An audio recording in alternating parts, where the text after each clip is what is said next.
Good morning, children. How are you? I hope you all are doing good as usual.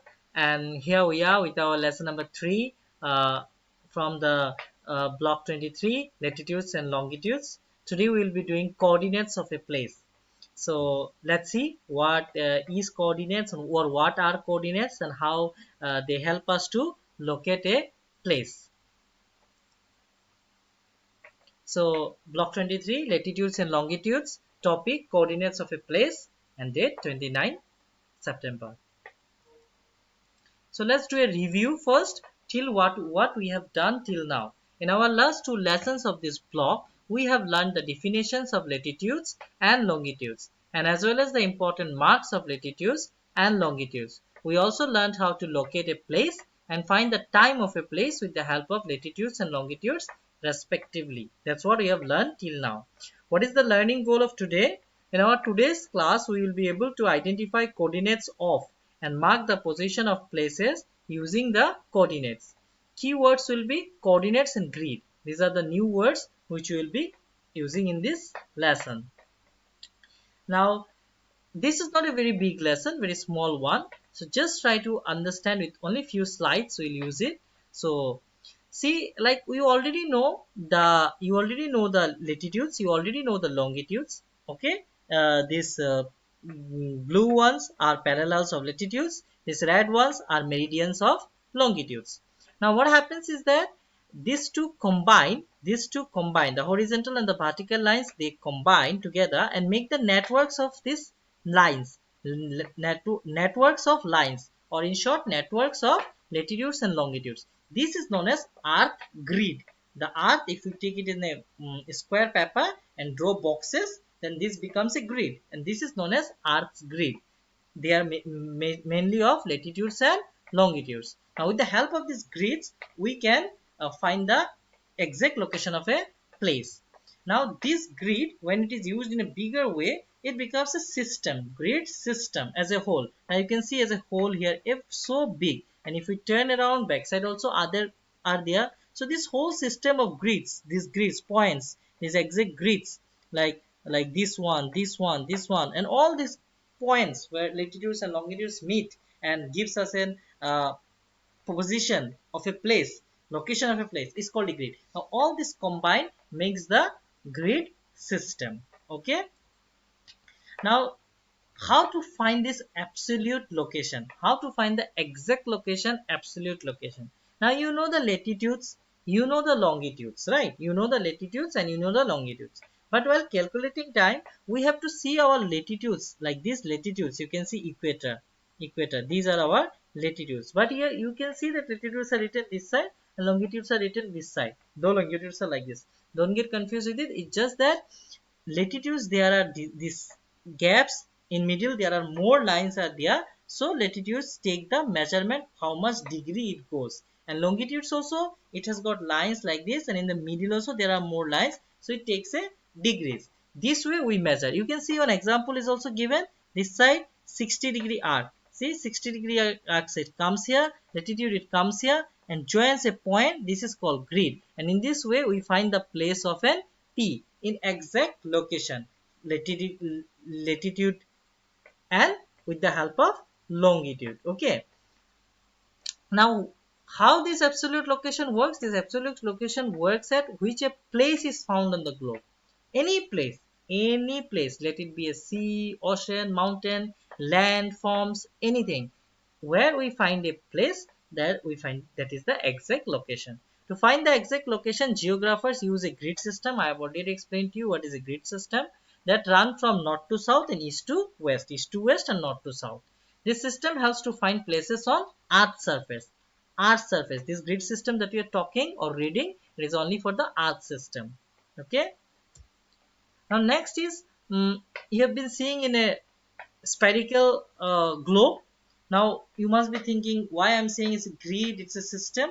Now see, if we, the earth is like this, but if you just take it in a map, if you see it in a map, atlas map, in a paper, A4 paper, then you can see like this. See, the earth may be round, but if we just do it in a piece of paper, then it becomes like this. Now can you see this grid, boxes, see, the the longitudes, the latitudes, and these points everywhere it's meeting, everywhere it's meeting, or in the middle also more smaller lines will be there when you will be checking atlas or more detailed maps. We will be finding more lines are there, and when we'll see these lines coming and meeting, then we can find the exact location. So this is how a grid looks like in the whole of map. These points are grids, and this as a whole, these meeting points of the latitudes and the longitudes where they meet and give us a place are called grid, and as a whole it is the grid system. Now this is cylindrical projection, but it's a cylindrical projection or a spherical shape the earth is, but to find we need to use it in a A4 paper or in a plain sheet. Now we'll see little more about it. Read some line. A cylindrical position map is the most common type of map. Obviously, our globes are like that. All the pictures we see are like that. The Earth's surface projected on a map wrapped around the globe is a cylinder. Cylinder or a spherical shape, whatever shape you want to give, they are round and like that. All coordinate lines are straight. See, all coordinate lines are straight. See, all coordinate lines are straight. No one is little bit bent or something. All are straight. Parallels, yeah, this is we have already discussed. Latitudes, they are known as parallels, and longitudes are known as meridians, and they cross each other. Wherever they cross, they make right angle. Right angle means 90 degree. 90 degree, they are very straight and crossing exactly each other, so they make a 90 degree. Okay. Areas close to the equator have very little distortion.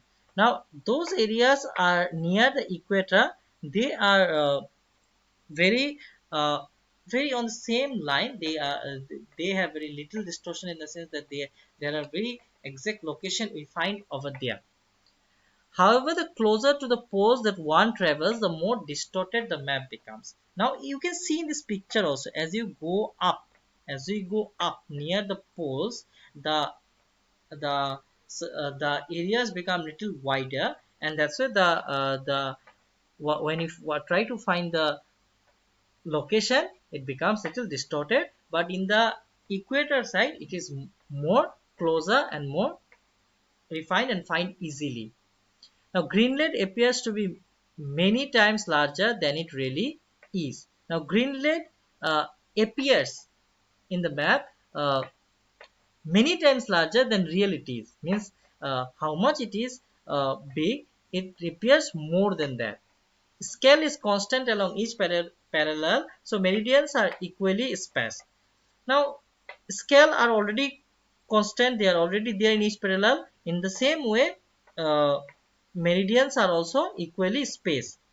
Equal gaps are given in the middle. The proper spacing is done. In short, all parallels have the same length, and the same happens to meridians. Of course, all they are same length, whether longitude or latitude. Same length in the sense parallels. They're parallels. When they are parallel to each other, they have the same length. Otherwise, you cannot say all the latitudes are same and all the longitudes are same. Compared to the latitudes and longitudes, as they go in the corner, they are smaller. As they go in the up, they get smaller. So they are same. Okay, parallels. The last is latitude and longitude of India. Uh, Actually, this lesson, if we do it in a map, or if we do it in a chart paper with drawing the coordinates, you can find the chart paper coordinate also in your S3 block. Okay, and there are lots of questions are there regarding this, which will be little bits like this. See, in it is not difference, but if we do it in a more practical, this one it will be more easier. But same thing. See, even your S3 also book, you will be finding like this crisscross boxes. You see the latitudes first. You see the latitude. Suppose we need to find a place, say say anywhere here, anywhere say here. So we'll first see the latitude.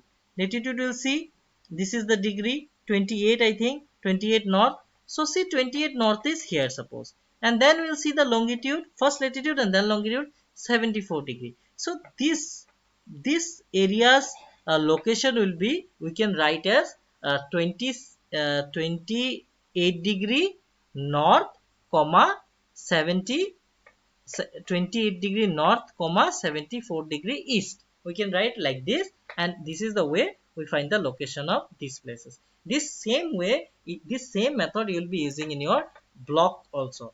Now some of the examples are given. You see how they are written. Mumbai 72 degree.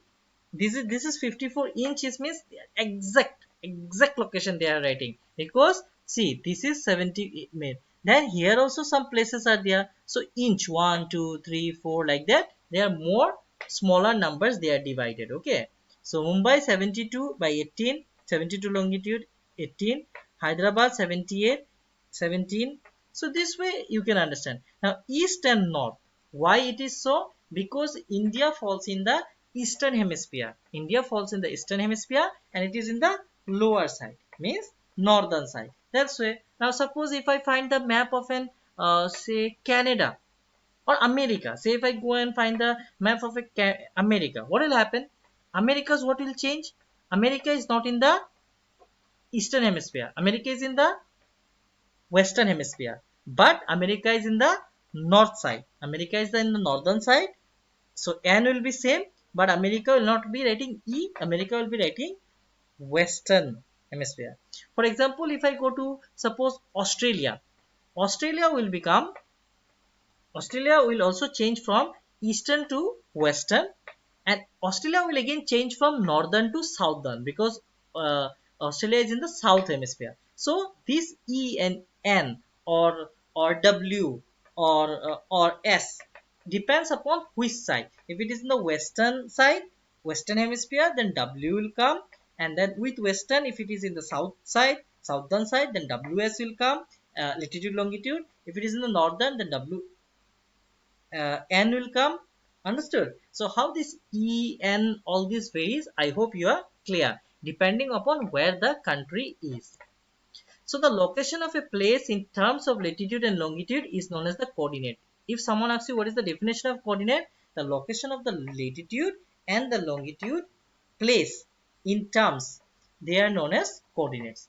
Now when writing the coordinate of a place, we should always write the latitude first, latitude on which the place is located first, and then the longitude. So this is something you must remember. First write the latitude, so always see the latitude first and then see the longitude and write the latitude first. Okay, lastly, read the section coordinates of a place from your content book, page number 21.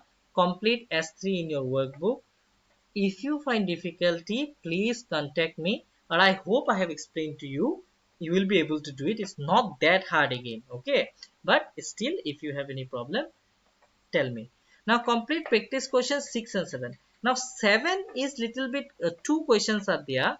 They are very simple. One is a grid, what is the definition, another is why it is useful or something. So very easy, you can write. Question number 6 is actually bit of from say last lesson, lesson number 2, where some degrees will be given and you have to find the hours. So I know how to, I hope you know how to convert the degrees into time, because 1 degree is equal to 4 minutes. So you have to multiply with that one 4, and then whatever the number comes, you have to do. If it is in east, then what you do? Plus, and if it is in west, then you do the minus. So I hope you know that, so you can do that. And this question number 6 itself is the assignment. I'm not going to give any question. I'm just going to write this question number 6 in your assignment question, and I'll not give any space to write. So when you do question number 6, do it in a page properly, neat and clean, and then click a photo. Try to do it in one page. I know question number 6, 4 points are there, but they are very small. They can be done in one page. Please click the photo, make it a PDF, and post it. So this time you will be doing question number 6 as an assignment, but you will be doing in a PDF file and posting in the Google Classroom. If you have any doubts, please contact me. Thank you. I hope you have understood the lesson. Still any doubt, we can discuss tomorrow in our Google Meet. Till then, stay home, stay safe, take care. Thank you. And still, if you have any problem, please do let me know. Only that when you send me a message in WhatsApp, do write your name. Some of you, I already know the name and I have no problem, but some of still I do not know the name. And please, so I ask them, but sometimes they don't send. So just let me know who you are. Thank you. Take care. Bye bye.